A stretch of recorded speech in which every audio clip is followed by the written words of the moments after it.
الحمد لله رب العالمين والصلاة والسلام على سيد الأنبياء والمرسلين وعلى آله وأصحابه أجمعين أما بعد.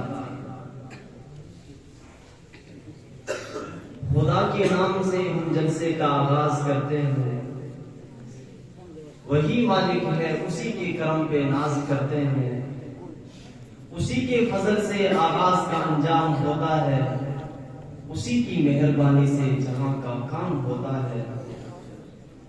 قابل صد افتخار و تعظیم حضرات منتظمین و اساتذہ کرام اور آج کے اس پروگرام میں جلوہ افروز میرے علمی ہم سفر ساتھی، یہ خدا وحدہ لا شریک کا ہی فضل و احسان ہے کہ اس رب کائنات نے آج کی اس بزم دوست کے تحت منعقد ہونے والی محفل کی یہ خدا وحدہ لا شریک کا ہی فضل و احسان ہے کہ خدا نے آج کی اس اختتامی تقابلی پروگرام کے انعقاد کی سعادت بخشی. یوں تو اس کارخانہ عالم میں مختلف مجالس و محافل کا انعقاد ہوتا ہی رہتا ہے، مگر ایسی دینی محفل کی حیثیت سب سے جدا گانا ہے. اس کا مقام سب سے بلند و بالا ہے، اس کی افادیت و اہمیت سب سے ارقا و اعلیٰ ہے.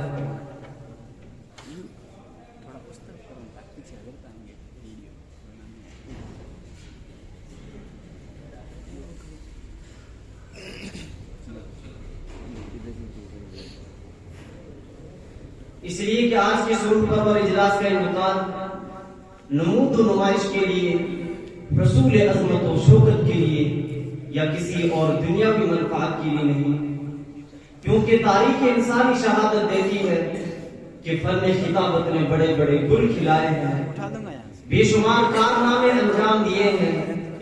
خطابت نے ایمان و یقین کی شمع فرازہ کی ہے، رشد و ہدایت کے سرچشمے جاری کیے ہیں، فتح و ظفر کی سرخیاں رقم کی ہے.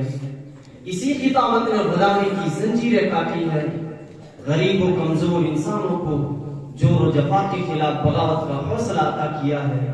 یہی خطابت جب نبی کی زبان تک پہنچی تو دعوت و ہدایت بن گئی، جب وائس کی زبان سے آشنا ہوئی تو نصیحت و موعظت بن گئی، جب کسی مجاہد نے اسے اپنایا تو نعرہ انقلاب بن گئی، جب کسی قائد و رہبر نے اسے اختیار کیا تو ترانہ سیاست بن گئی. غرض یہ کہ ہر روپ، ہر رنگ، ہر پیکر میں خطابت نے انسانی زندگیوں پر گہرے نقوش و اثرات چھوڑے ہیں اور اقوام ملل کی تاریخ سازی میں کارنامے نمایاں انجام دیے ہیں. کیونکہ خطابت میں تاثیر ہے، اثر انگیزی ہے، سحر آفری ہے. سامعین ملت، قبل اس لیے کہ آج کے اس پروگرام کا باضابطہ آغاز کیا جائے، ہم من لم یشکر الناس لم یشکر اللہ حدیث نبوی کے تحت جملہ سامعین و حاضرین بطور خاص ہمارے مشفق و کرم فرما مخدوم محترم حضرت محتمیم صاحب دامت برکاتہم و دیگر معتبر و معزز قابل صد افتخار و تعظیم حضرات منتظمین و اساتذہ کرام، ہم آپ حضرات کی خدمات میں جذبات عقیدت و محبت اور ہدیہ امتنان و تشکر پیش کرتے ہیں کہ آپ حضرات ہم طلبہ کی تعلیم و تربیت، صلاحیت و صالحیت، سلیقہ مندی، غرض یہ ہے کہ ہر اعتبار سے رہبری و رہنمائی، دستگیری و سرپرستی فرماتے رہتے ہیں. اللہ آپ کو دونوں جہاں میں اس کا بہتر بدل نصیب فرمائے. فجزاکم اللہ خیرا و احسن الجزاء. حضرات سامعین، تو آئیے، یہی وہ مجلس ہے جہاں ایمان و یقین کی دولت نصیب ہوتی ہے، خوابیدہ احساس بیدار ہوتے ہیں، سویا ہوا ضمیر جاگ اٹھتا ہے، غفلت و کاہلی کے دبیز پردے چاک ہو جاتے ہیں. شاعر نے اس طرح کہا، اس بزم میں ہر ایک مہکش کو وحدت کا جام پلاتے ہیں، پیغام شریعت دیتے ہیں، انداز وفا سکھلاتے ہیں. علم کے اس میخانے میں پینے سے سرور آ جاتا ہے، اسرار حرم کھل جاتے ہیں، جینے کا شور آ جاتا ہے. یہ ایسی نورانی محفل کہ جسے لڑکھڑاتی ہوئی انسانیت کو سہارا ملے، گمگشت ڈگانے راہ کو سراغ کی منزل ملے، جہل و ضلالت سے لبریز دماغوں کو نور علم و ہدایت ملے. مضطرب اور بے قرار دلوں کو سرمایہ سکون و طمانینت ملے، آزردہ روحوں کو پیغام اطمینان و راحت ملے۔ اس لیے ساتھیوں ضروری ہے کہ ہم فن تقریر و خطابت میں مہارت حاصل کریں، اسی تقریر و خطابت کے ذریعے بکھری ہوئی امت کو اتحاد کی لڑی میں پروئیں، الٹی ہوئی انسانیت کے سامنے اسلام کی صداقت و حقانیت بے نقاب کر دیں۔ یہی ہمارا منصب ہے، یہی ہماری ذمہ داری ہے۔ شاعر کہتا ہے، تو راز کن فقا ہے اپنی ہستی پر عیاں ہو جا، تو راز کن فقا ہے اپنی ہستی پر عیاں ہو جا، خودی کا رازدہ ہو جا، خدا کا ترجمہ ہو جا۔ ہوس نے ٹکڑے ٹکڑے کر دیے ہیں نوع انسان کو، اخوت کا بیان ہو جا، محبت کی زبان ہو جا۔ حضرات سامعین، ان چند گزارشات کے بعد مناسب اور موضوع معلوم ہوتا ہے کہ اعلان منصب صدارت ہو جائے، جس میں بڑی منفعت و افادیت ہے۔ یوں تو آج کی سرور پرور اجلاس میں ایسی علمی و عملی، انقلابی و مثالی شخصیتیں جلوہ افروز ہیں، جو چرخ علوم و فنون کے درخشاں آفتاب و مہتاب ہے اور معارف و کمالات کے میدان کے عظیم شہسوار ہیں، جس میں سے کسی نہ کسی کے انتخاب ہماری مجبوری ہے۔